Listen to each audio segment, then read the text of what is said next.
Good evening दोस्तों। Query आई है कि रेगुलर फंड से स्विच करके डायरेक्ट फंड में लगाने पे क्या फ़र्क होता है, कितना यानी आपको ज़्यादा बचा लेते हो आप।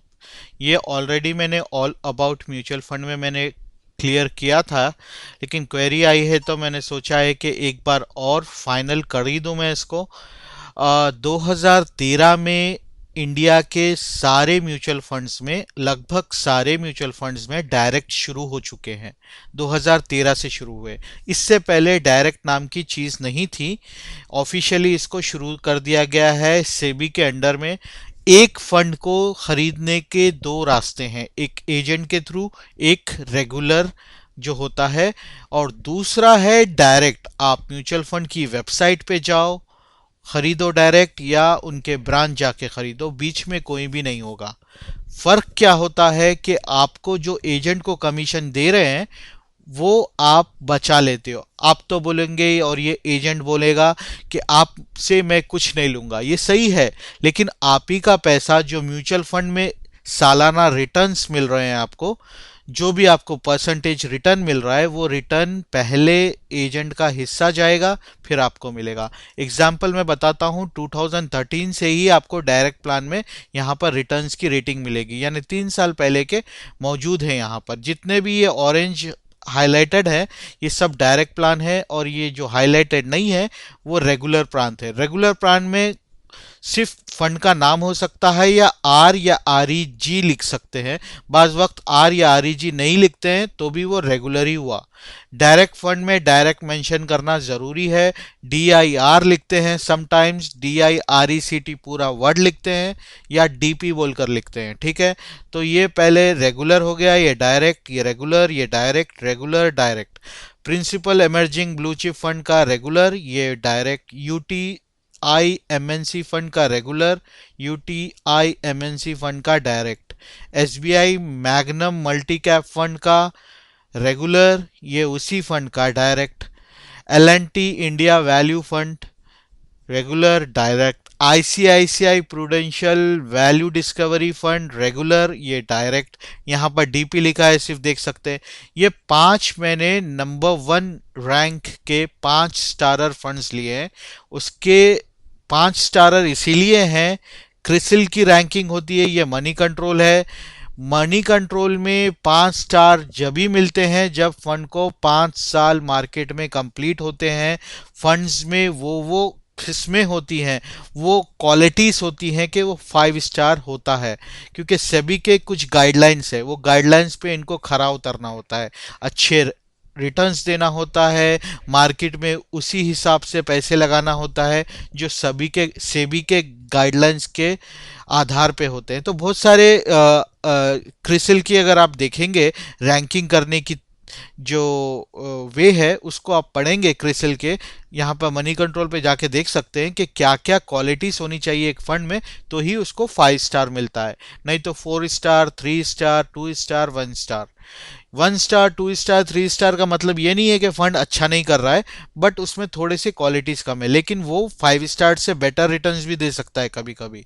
और अगर 4 साल पुराना कोई फंड है या 3 साल पुराना फंड है, इवन वो 1 स्टार से यानी रैंक 1 से भी बेटर कर रहा है, तो भी उसको रैंकिंग नहीं दी जा सकती, क्योंकि 5 साल उसके कंप्लीट नहीं हुए।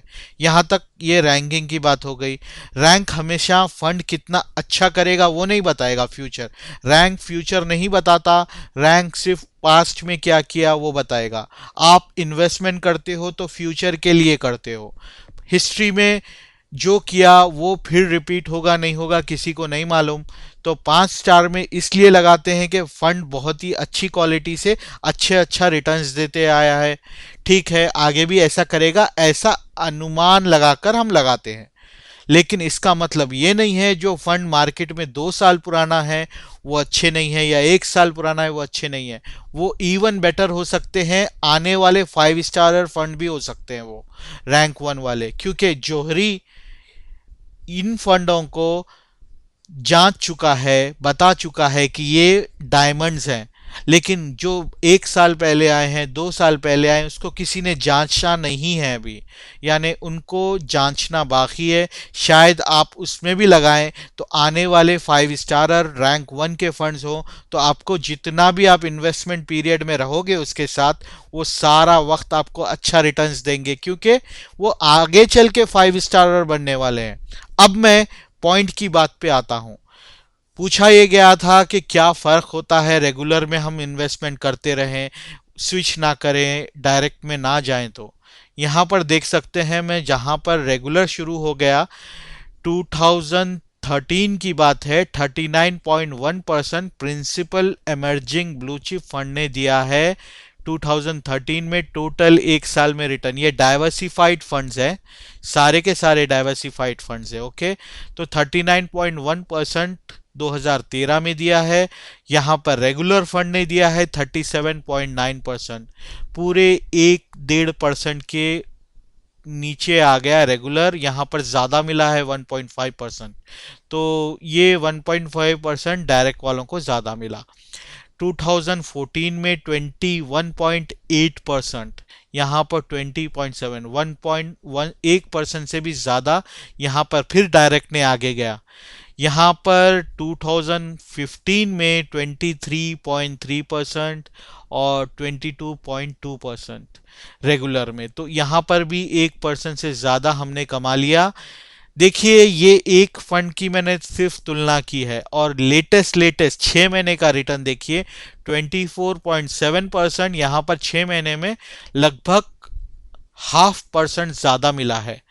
और यहाँ पर 1/4%, 3 महीने में क्वार्टर, यानी हर साल 1 से 1.5% का आपको ज़्यादा रिटर्न मिल रहा है।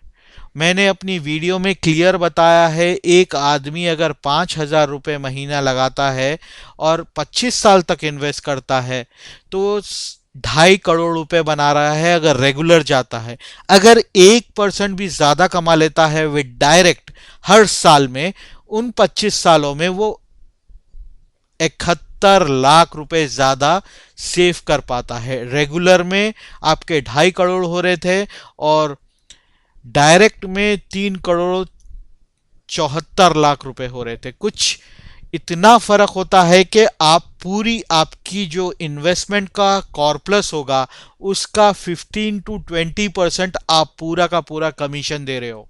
ये मैं बता रहा था, हर वीडियो में बता रहा हूँ, ऑडियो में भी बता रहा हूँ। आज मैं ये क्वेरी का रिप्लाई फाइनली दे रहा हूँ। अब आगे आपका डिसीजन है कि आपको इतना कमीशन देना है तो रेगुलर में रहिए, अगर आपको डायरेक्ट में लगाना है तो you can save this much. आपको एजेंट ज्यादा से ज्यादा क्या बता रहा है कि सर ये फंड्स खरीद लीजिए, उसके बाद उसकी भूमिका क्या है आपके इन्वेस्टमेंट में, मुझे बताइए। क्या वो हर टाइम पे कॉल करके आपको बता रहा है कि कब निकलना है, क्या करना है, कहाँ इन्वेस्ट करना है? उनका मोटिव ये नहीं होता, उनका मोटिव होता है कमीशन। कमीशन के अलावा अगर कोई एजेंट बहुत ही आपको लगता है कि he is doing a marvellous job, मुझे हर टाइम पे सही सलाह देता है, तो still you can go with him. क्योंकि ये 25% आपको जब कमीशन दे रहे हो, 60-70 लाख का कमीशन दे रहे हो, उतनी सर्विस उससे मिलनी चाहिए।